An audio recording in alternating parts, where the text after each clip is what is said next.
The Atheist Debates Patreon Project presents the end of the Kalam cosmological argument.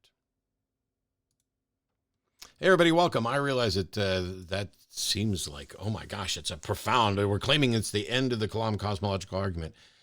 I had a call on a recent episode of the Atheist Experience where someone identifying as an agnostic wanted to try to rehabilitate the Kalam cosmological argument. As I pointed out, when they rewrite it, it's no longer the Kalam cosmological argument. It's some other argument. It may or may not be cosmological. But this argument is, for as simple as it is, it's incredibly irritating that it keeps getting brought up because we're talking about arguments for the existence of God. And if you're not familiar with it, we tend to categorize the arguments for existence of God based on what they're arguing about. And so the Kalam cosmological argument is one version of cosmological arguments. There's no the cosmological argument, the moral argument, the teleological argument. What there are arguments for the existence of God that are moral, teleological, ontological, etc. And so there can be a variety of different arguments in categories. And some of these categories, by the way, are going to overlap a little bit, not in a way that it's a huge problem, but because we're trying to address so many different facets of reality, the origin of the cosmos, there's really subtle differences between like a prime mover and a first cause. And primarily, I think it's about sustaining. But when it comes to the Kalam cosmological argument, it's one that is short, simple, and I have it memorized. I've said it many times, and it's word for word, pretty much word for word, no matter who you hear talking about it. And that is premise 1, everything that begins to exist has a cause for its existence. Premise 2, the universe began to exist. Conclusion, therefore, the universe had a cause for its existence. Now, when we're talking about arguments, when we're looking at arguments in syllogistic form, there's two criteria that we look at, we've talked about before, and that's validity and soundness. Validity goes to the structure of the argument. Is the argument structured in such a way that if you put in true premises, you will necessarily get a true conclusion? You can go and study. I'll probably do some additional videos about this at some point. I had some in the Foundation series 10 years ago or more. And they're still up there, but it's probably due for a revision after a decade.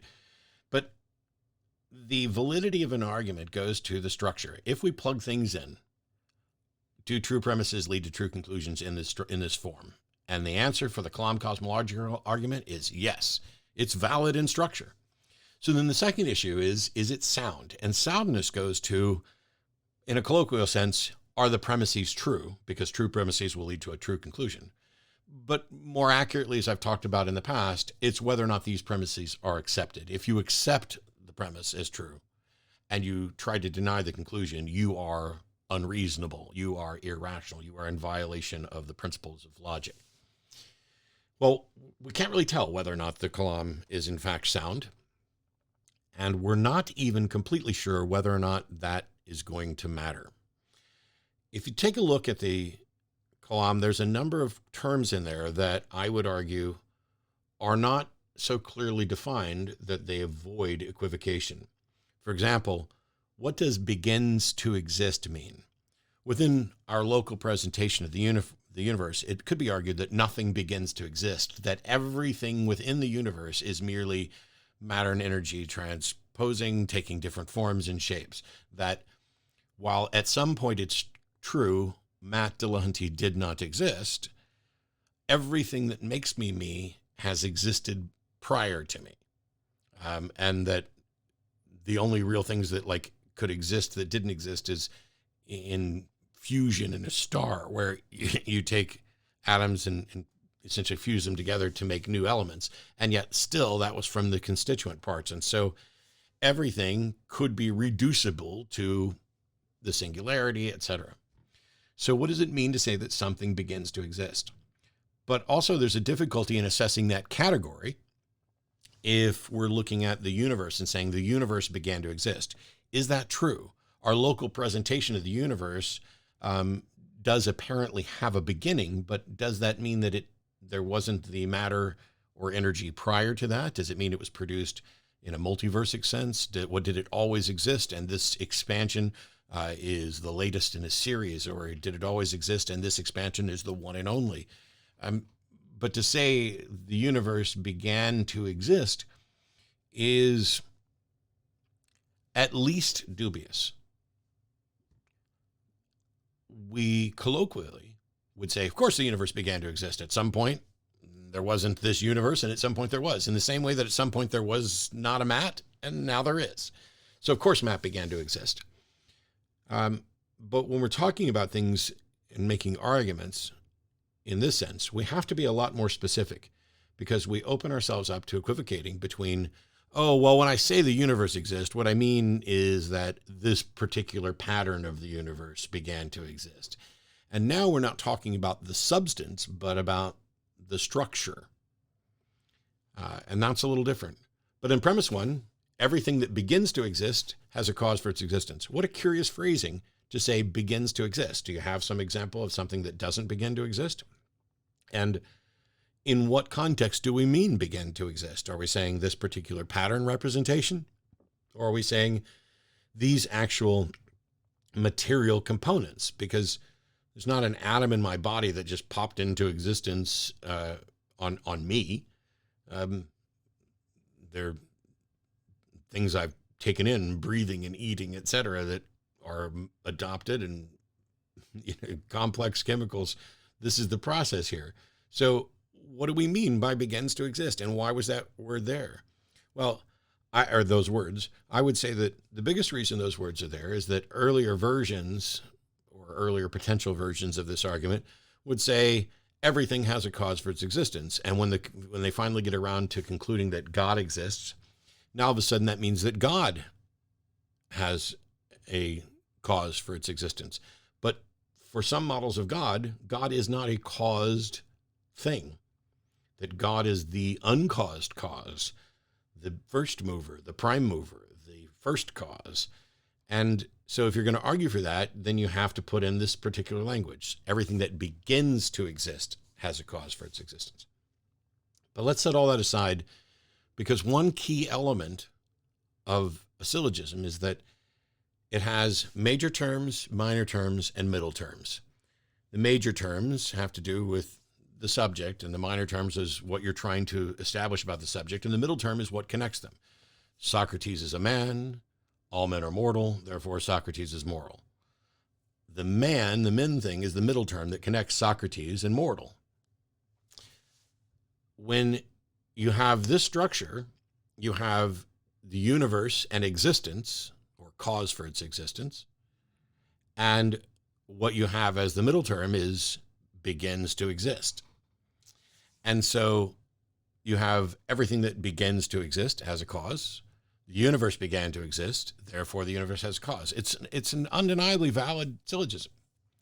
So why am I saying the Kalam is dead? What's the end of the Kalam? Well, it should have been dead from the beginning as an argument for the existence of God.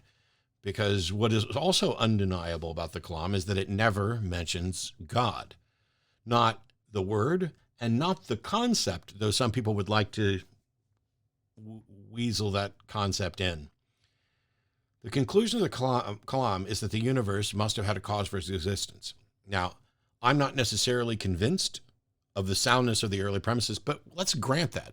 Let's just say that, yep, if something begins to exist, it has a cause, and the universe began to exist, therefore the universe had a cause.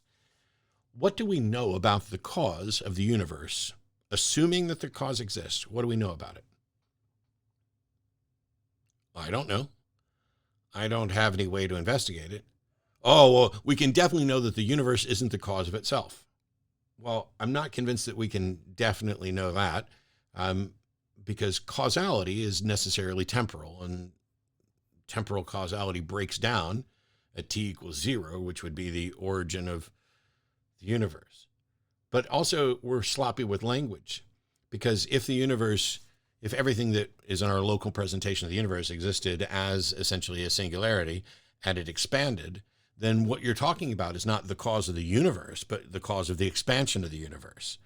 And I don't know what would or could cause that. And I don't know that anybody else does either. and yet they will argue on behalf of a God. But even if you were able to list the characteristics of the cause of the expansion of the universe, or the cause of the local presentation of the universe, or however you wanted to word it, even if those characteristics were similar to the proposed characteristics of an unproven God, that still doesn't make them identical. Oh, well, it had to be something timeless because time didn't exist before the Big Bang. And, okay, well, it doesn't even make sense to talk about before the Big Bang, and maybe that cosmology is not correct, but it has to be timeless. Okay. But really, in that context, all it means is that it's not bound by the time within the local presentation of the universe. It doesn't mean that it's not bound by any time. It doesn't mean that it's not bound by metatime and a metaverse or anything like that. It just means that X is not bound by the time constraints of the local presentation of the universe. But that's obvious and true for anything that would be this change, since time began, our local presentation of time began then. Well, it's spaceless. You can do exactly the same thing with it's not made up of the stuff of this particular universe if it was something external to it that caused it and not something internal to it that we haven't identified yet. You can keep going through those, but eventually you get to, and it's a mind. Hang on. How did we determine that it's a mind?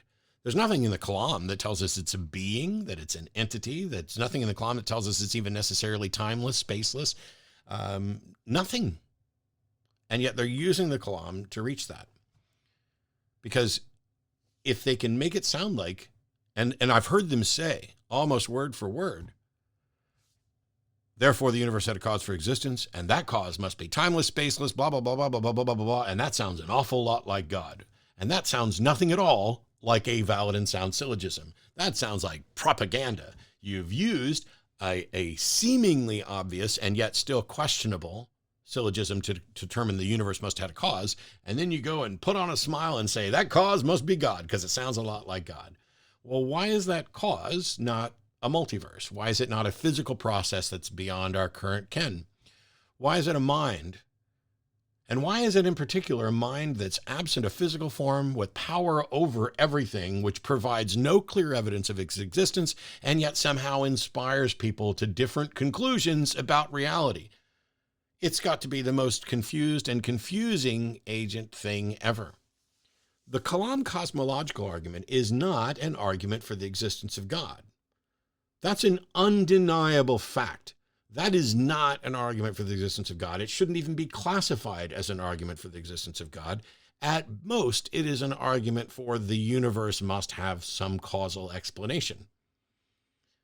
It's an argument that if the universe began or changed or something like that, where an action must have been taken to change it, then there must have been that action. It's almost a tautology in its structure, but it's not in its substance.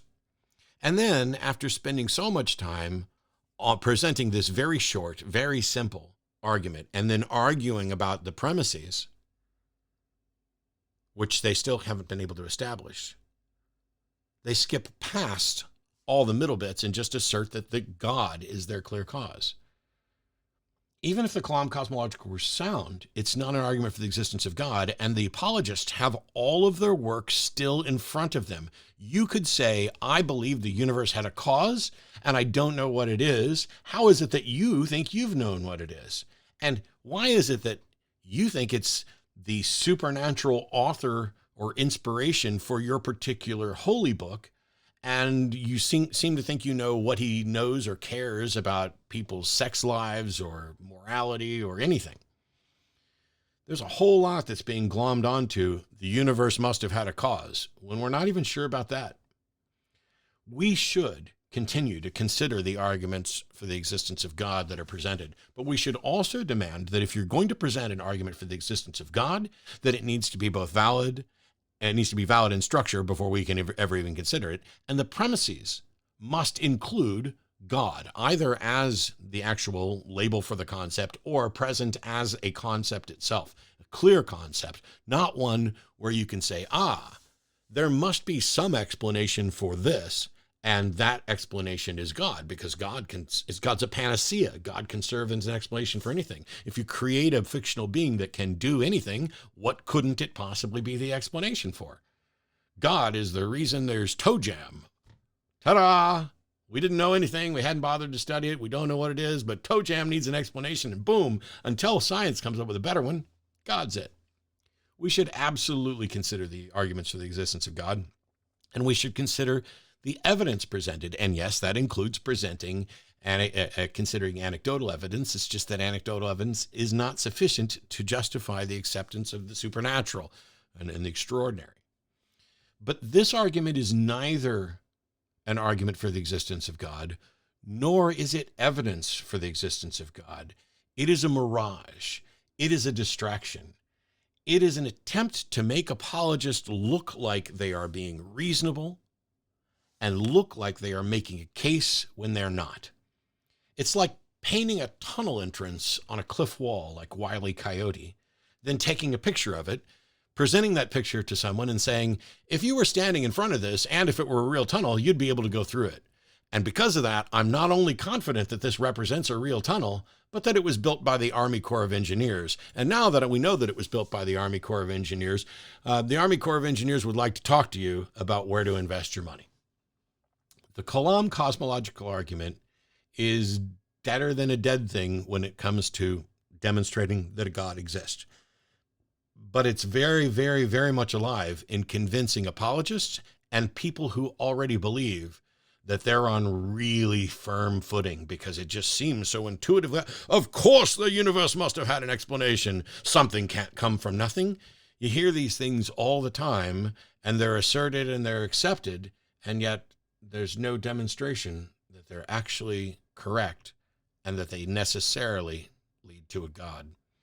So I'm pretty much done with the Kalam cosmological argument. Now, if somebody calls into the show and presents it, I'll give some shortened version of this, as I've been doing a little bit. But there were people who were confused as to how can you dismiss something that's so prevalent? I mean, William Lane Craig, of all people, this is like his favorite argument. Yes, it is, because then it looks like he's accomplished something when he's accomplished absolutely nothing.